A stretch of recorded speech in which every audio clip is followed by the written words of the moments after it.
L'encre à chaque niveau, nos épées grandissaient, mais je faillis abandonner la mienne, car je pensais ne pas en avoir besoin au niveau supérieur.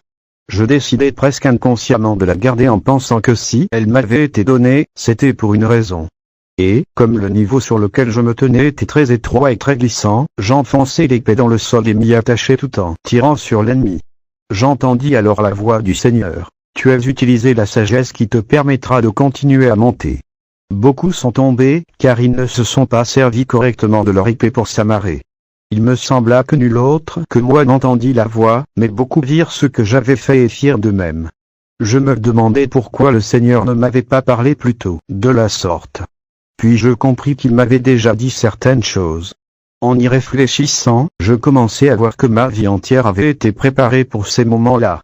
Je savais que j'étais prêt dans la mesure où j'avais écouté le Seigneur et obéi à sa voix tout au long de ma vie. Je savais aussi que pour une certaine raison, la sagesse et la connaissance que j'avais acquises ne pouvaient augmenter ni m'être ôtées tant que j'étais dans le combat. J'étais reconnaissant de toutes les épreuves que j'avais traversées au cours de ma vie et regrettais de ne pas les avoir appréciées davantage alors. Peu après, nous touchâmes les démons avec une précision presque absolue. La fureur montait de l'armée ennemie comme du soufre et du feu. Je savais que les chrétiens pris au piège de cette armée sentaient que cette fureur atteignait son paroxysme. Certains démons étaient si furieux qu'ils commençaient à se retourner les uns contre les autres, ce qui normalement aurait dû nous encourager, mais ceux qui souffraient en le plus étaient ces chrétiens abusés, dans le camp ennemi. Je savais qu'aux yeux du monde, c'était un spectacle incompréhensible, comme si le christianisme lui-même était dans le creuset de l'épreuve. Certains de ceux qui n'avaient pas pris leur épée pour assurer leur position étaient capables d'abattre bon nombre de vautours, mais ils risquaient aussi plus facilement de tomber de la saillie où ils se tenaient. Certains dégringolaient sur un niveau inférieur, mais d'autres chutaient jusqu'en bas et les vautours les emportaient.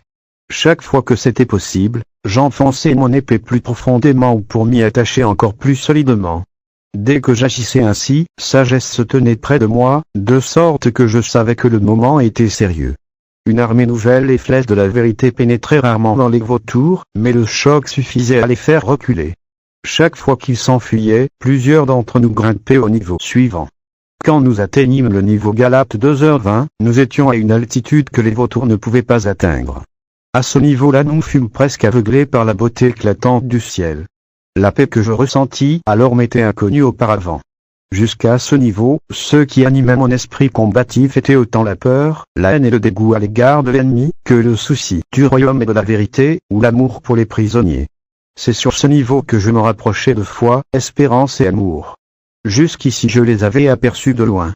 Cette fois, je fus comme terrassé par leur éclat.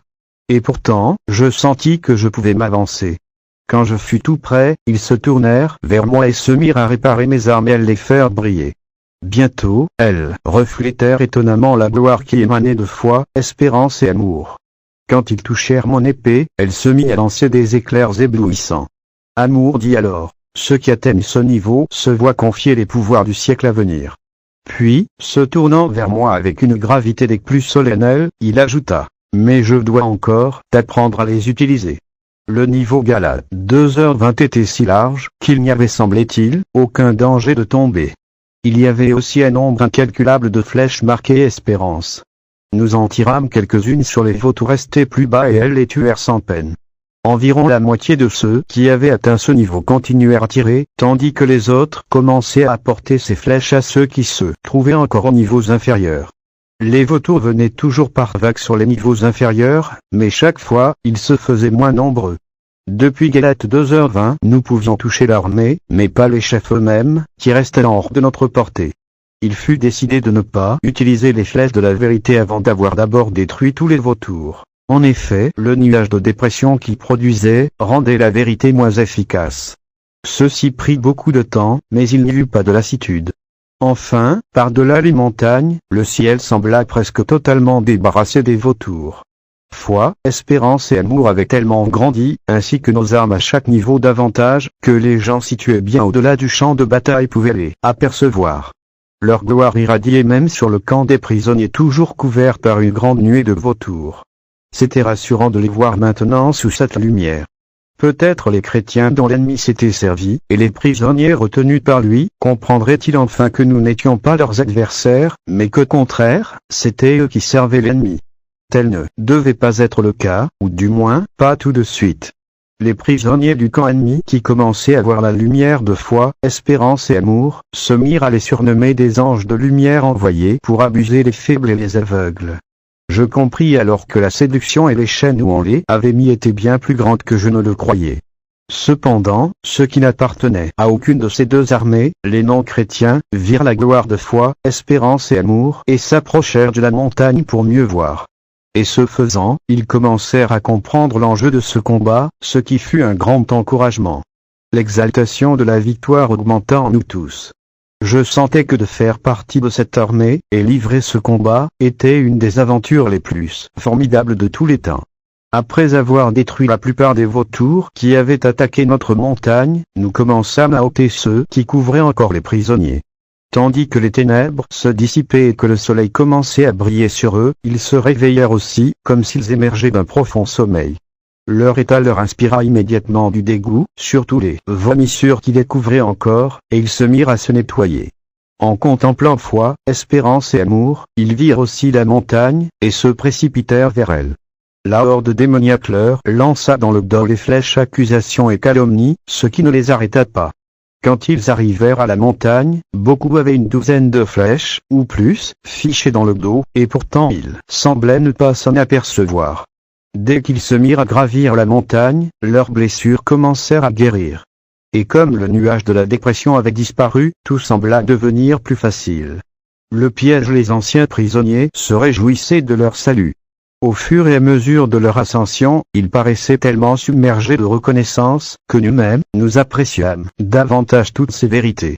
Ils eurent bientôt un ardent désir de combattre l'ennemi. Ils revêtirent l'armure qu'on leur donna et supplièrent qu'on les laissât retourner attaquer l'ennemi qui les avait tenus captifs et les avait séduits si longtemps. Après réflexion, il fut décidé que nous resterions tous sur la montagne pour combattre de là. J'entendis alors la voix du Seigneur. À nouveau, tu as choisi la sagesse. Tu ne peux vaincre si tu essaies de te battre sur le terrain de l'ennemi, tu dois rester sur ma montagne sainte. J'étais stupéfait de voir qu'une fois de plus, nous avions pris une décision d'une telle importance, après avoir réfléchi et discuté seulement quelques instants. Je pris la résolution de faire mon possible pour ne prendre aucune décision importante sans prière. Sagesse vint promptement devant moi, me prit fermement par les épaules, plongea son regard droit dans le mien et dit « C'est cela que tu dois faire ». Tandis qu'elle parlait encore, elle me tira en avant, comme pour m'arracher à quelque chose. Je regardais derrière moi et vis que, tout en me tenant sur le large plateau de Galate 2h20, j'avais dérivé jusqu'à l'extrême bord sans même m'en apercevoir. J'avais bien failli tomber de la montagne. À nouveau, je regardais Sagesse droit dans les yeux, et elle me dit avec le plus grand sérieux, que celui qui se croit debout prenne garde de tomber. Dans cette vie, tu risques de tomber à tous les niveaux. Je réfléchis à cela pendant un moment. Dans l'enthousiasme de la victoire que nous allions remporter et de l'unité avec les frères, j'avais manqué de prudence. Je me dis qu'il était plus noble de tomber sous les assauts de l'ennemi que par négligence les serpents longuement nous exterminâmes les vautours et ôtâmes les démons montés sur les chrétiens. Nous découvrîmes que les flèches de différentes vérités avaient davantage d'impact sur différents démons. Nous savions que le combat serait interminable, mais nous ne subissions plus de pertes et nous étions parvenus au-delà du niveau patience. Cependant, une fois libérés de leurs démons, peu de chrétiens venaient sur la montagne. Beaucoup avaient revêtu la nature des démons et se maintenaient sans erreur. Tandis que les ténèbres des démons se dissipaient, nous pûmes voir le sol bouger autour des pieds de ces chrétiens. Puis je vis que leurs jambes étaient entravées par des serpents. En les regardant avec plus d'attention, je vis qu'ils étaient tous pareils et que le nom dont était écrit sur eux. Nous tirâmes les flèches vérité sur eux, mais sans effet. Nous essayâmes les flèches espérance, mais en vain. Depuis la plateforme Galate 2:20, il avait été facile d'aller plus haut car nous nous aidions les uns les autres. Comme il semblait que nous ne pouvions plus faire grand-chose contre l'ennemi, nous décidâmes de monter aussi haut que possible, jusqu'à ce que nous trouvions l'arme efficace contre les serpents. Nous dépassâmes très vite les niveaux de vérité, sur lesquels nous ne découvrîmes pas d'armes susceptibles d'agir sur les serpents. Foi, espérance et amour étaient avec nous, mais je n'avais pas remarqué que nous avions abandonné Sagesse loin derrière.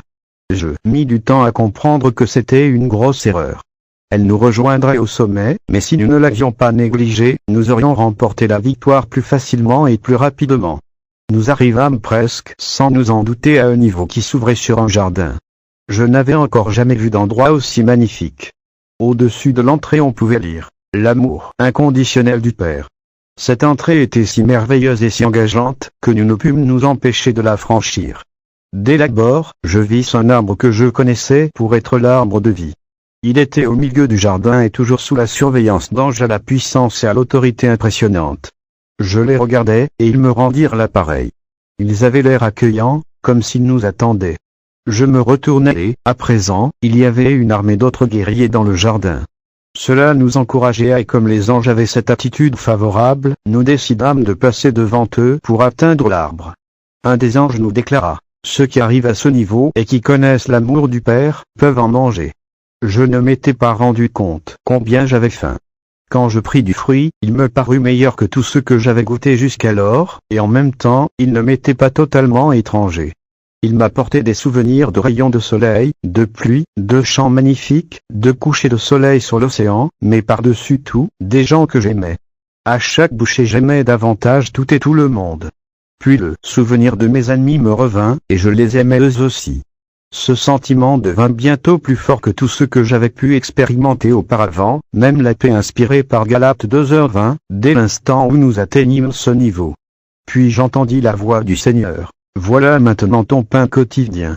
Tu n'en seras jamais privé. Tu peux en manger autant et aussi souvent que tu le veux, il n'y a pas de limite à mon amour.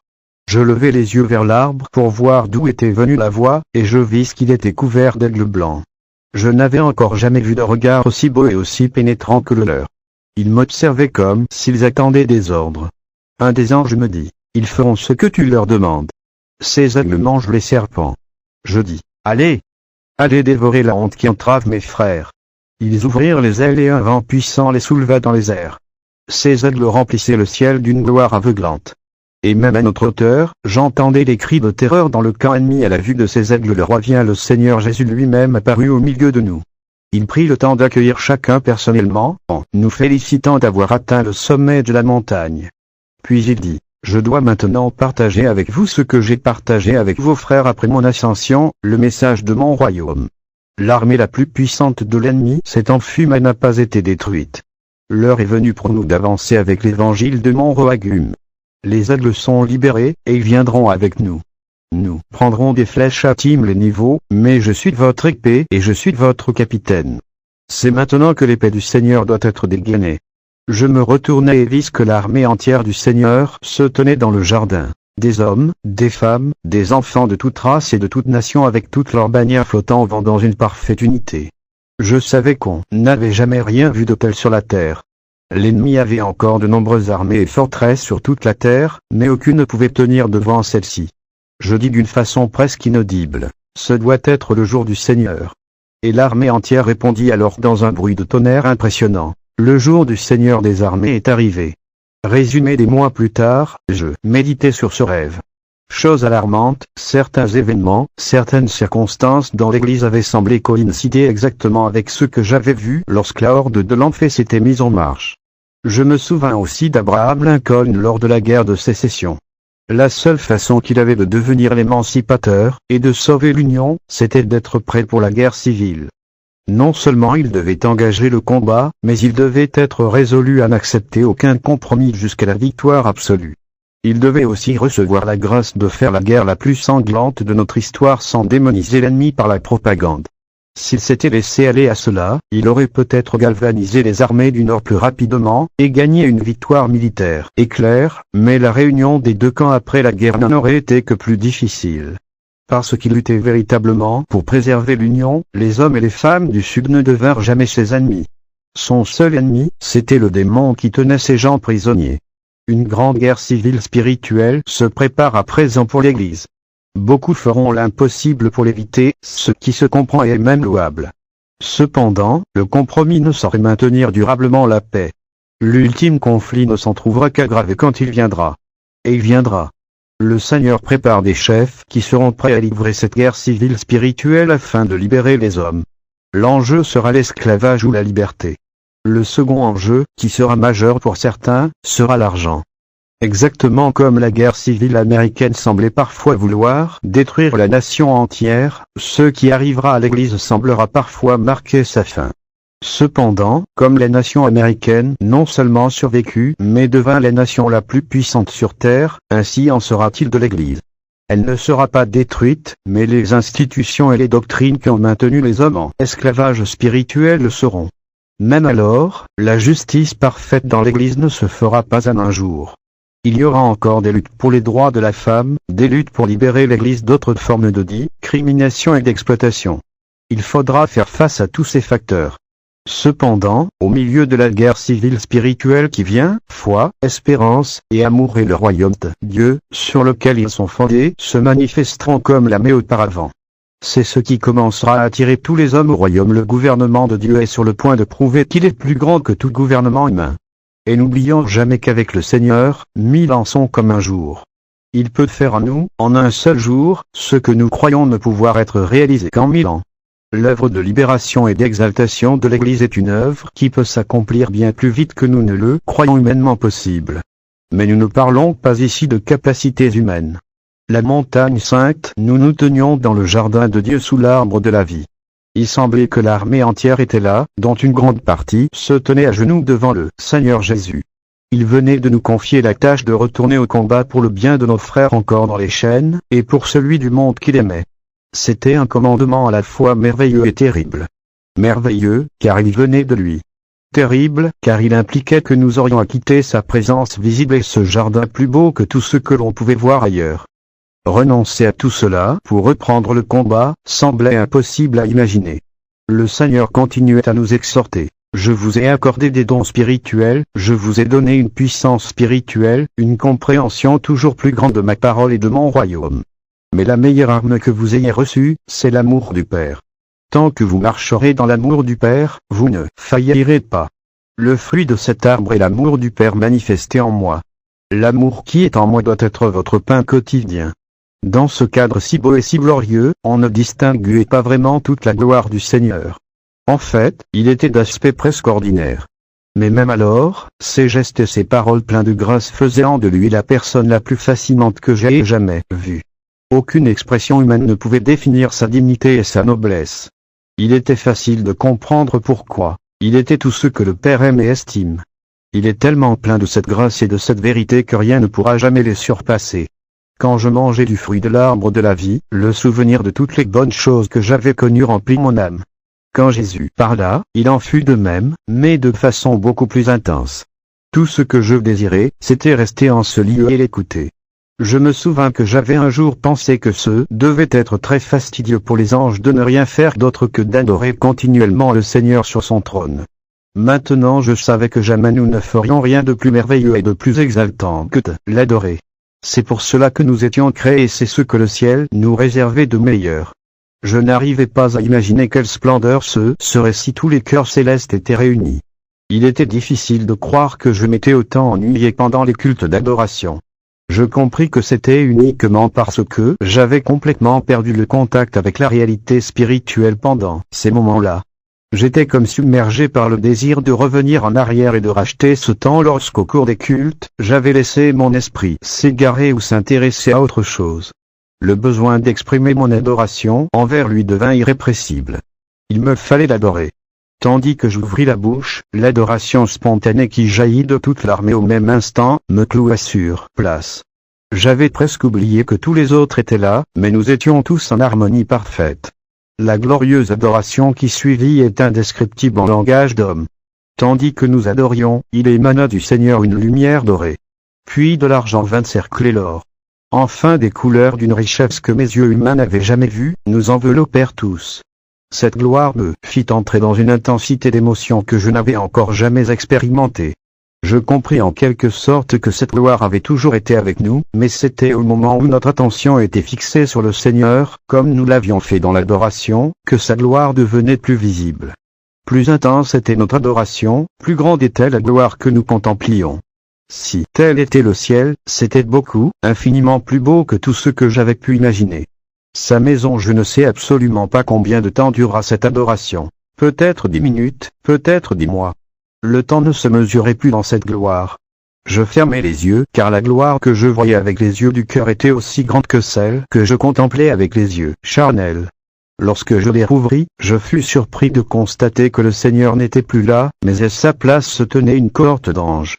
L'un d'eux s'approcha de moi et dit, « Ferme de nouveau les yeux. » Je le fis, et je vis la gloire de Dieu, ce qui était rassurant, car je ne pouvais plus vivre sans voir sa gloire, maintenant que j'en avais fait l'expérience.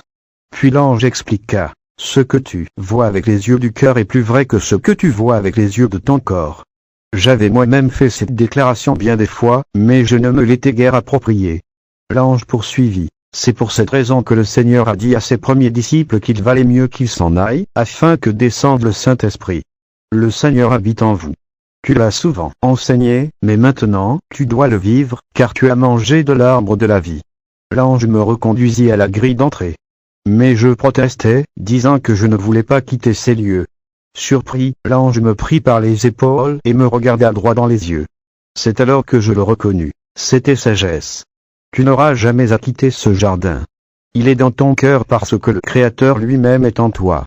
Tu as désiré la meilleure part, l'adorer et être en sa présence pour toujours, et cela ne te sera jamais ôté. Mais tu dois aller la porter là où le plus grand besoin s'en fait sentir. Je savais qu'il avait raison. Je regardais au-delà de lui, vers l'arbre de la vie. J'eus une forte envie de saisir tout le fruit que je pouvais, avant de m'en aller. Connaissant mes pensées, Sagesse me secoua doucement. Non, ce fruit même, cueilli dans la peur, ne se garderait pas. Ce fruit et cet arbre sont en toi, parce qu'il est en toi. Crois seulement. Je fermai les yeux, essayant de voir encore le Seigneur, mais je ne le pus. Quand je les rouvris, Sagesse me regardait toujours avec attention. Avec beaucoup de patience elle poursuivit. Tu as goûté le royaume des cieux et personne ne veut retourner dans le combat après cela. Personne ne veut plus quitter la présence manifeste du Seigneur. Quand l'apôtre Paul est venu ici, il a lutté ensuite tout le reste de sa vie. Devait-il rester sur terre et œuvrer pour le bien de l'Église, ou revenir ici pour entrer en possession de son héritage? Maintenant que tu as le cœur d'un vrai adorateur, tu auras toujours le désir de rester ici, et tu le peux lorsque tu entres dans l'adoration véritable. Plus tu es centré sur lui, plus tu verras sa gloire, où que tu sois. Les mots de Sagesse parvinrent à me calmer. À nouveau je fermai les yeux et remerciai le Seigneur pour cette merveilleuse expérience, et la vie qu'il m'avait donnée. Ce faisant, je vis à nouveau sa gloire et toute l'émotion de la première expérience inonda mon âme. Les paroles du Seigneur étaient si fortes et si claires que j'étais sûr qu'elles étaient audibles. Je ne te laisserai pas, je ne t'abandonnerai pas. Seigneur, pardonne mon incrédulité, répondis-je. Veuille m'aider à ne jamais te laisser, jamais t'abandonner. Ce furent des moments à la fois merveilleux et éprouvants. Là, le monde réel ne l'était plus, et ce monde spirituel était tellement plus réel que je ne pouvais imaginer retourner dans l'autre. J'étais saisi d'émerveillement et en même temps de la peur terrible de me réveiller à tout instant pour réaliser que ce n'était qu'un rêve. Sagesse comprit ce qui se passait en moi, et elle me dit, « Tu es en train de rêver, mais ce rêve est encore plus réel que ce que tu crois. Le Père donne des rêves aux hommes pour les aider à voir la porte de sa maison. Il ne veut habiter que le cœur des hommes et les rêves peuvent être une porte qui ouvre sur ton cœur, ce qui te conduira à lui. Voilà pourquoi les anges apparaissent si souvent aux hommes dans leurs rêves. Par les rêves, ils contournent l'entendement déchu de l'homme et vont directement au cœur. » J'ouvris les yeux. Sagesse me tenait toujours par les épaules. « Je suis le don fondamental qui t'a été fait pour ton œuvre. Je te montrerai le chemin et je t'y garderai, mais seul l'amour te gardera fidèle. La crainte du Seigneur est le commencement de la sagesse, mais la plus grande sagesse est de l'aimer. » Puis Sagesse me lâcha et se dirigea vers la grille. Je la suivis, l'esprit partagé. Je me souvenais de l'exaltation du combat, et de l'ascension de la montagne. C'était irrésistible, mais en rien comparable à la présence du Seigneur et à l'adoration que je venais de vivre.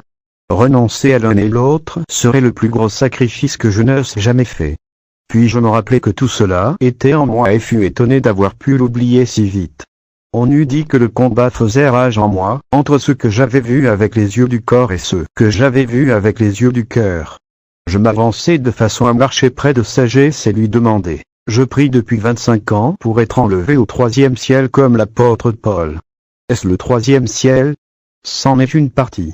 Mais il y a bien plus encore. Serais-je autorisé à en voir plus? Demandai-je. Tu en verras bien plus. C'est là que je te conduis maintenant, me répondit-elle. Je pensais alors à l'Apocalypse. La révélation de Jean était-elle une partie du troisième ciel? Demandai-je. Une partie était du troisième ciel, mais la plus grande était du second ciel. Le premier, c'était avant la chute de l'homme. Le second est le monde spirituel pendant le règne du mal sur la terre. Dans le troisième, l'amour et les affaires du Père prévalant à nouveau sur la terre à travers l'œuvre du roi. Comment était le premier ciel? En posant la question, je frissonnais étrangement de froid. Est sage de ne pas s'occuper de cela maintenant, sagesse répondit avec un sérieux accru du fait que ma question semblait l'avoir secoué. La sagesse, c'est de chercher à connaître le troisième ciel comme tu viens de le faire. Dans ta vie, tu ne pourras pas tout apprendre au sujet de ce troisième ciel, le royaume. Et c'est ce que tu dois prêcher maintenant. Dans les siècles à venir, on te parlera du premier ciel, mais il n'est pas utile que tu l'entendes maintenant. Je résolus de me rappeler ce frisson de froid que je venais d'avoir, et sagesse fit un signe d'assentiment, ce que je savais être une approbation de ma pensée. Quel compagnon tu es! Il me fallait le dire, car je réalisais quel don précieux était cet ange. Tu me garderas sûrement sur la bonne voie. Oui, je te garderai. Je sentais de façon tangible l'amour qui émanait de cet ange, ce qui était exceptionnel car je n'avais jamais éprouvé cela avec les autres anges. D'habitude, ils se montraient concernés plus par le devoir que par l'amour. Sagesse réagit à mes pensées comme si je les avais exprimées tout haut. La sagesse, c'est aimer et je ne pourrais pas être sagesse si je ne t'aimais pas. La sagesse, c'est aussi contempler la douceur et la sévérité de Dieu. La sagesse, c'est l'aimer et le craindre. Tu es dans l'erreur si tu agis autrement. Telle est l'autre leçon à apprendre. Dit-il avec une évidente conviction. Je le sais bien, et je l'ai enseigné souvent. Dis-je, en pensant pour la première fois que sagesse ne me connaissait peut-être pas vraiment. Je suis ton compagnon depuis très longtemps et je connais tes enseignements. Maintenant tu vas apprendre ce qu'ils signifient. Comme tu l'as dit bien des fois, ce n'est pas croire par son intelligence, mais croire avec son cœur, qui rend juste devant Dieu. Je lui fis mes excuses, un peu honteux d'avoir douté. Il les accepta de bonne grâce. Alors je me rendis compte que cette sagesse, je l'avais contestée et remise en question presque toute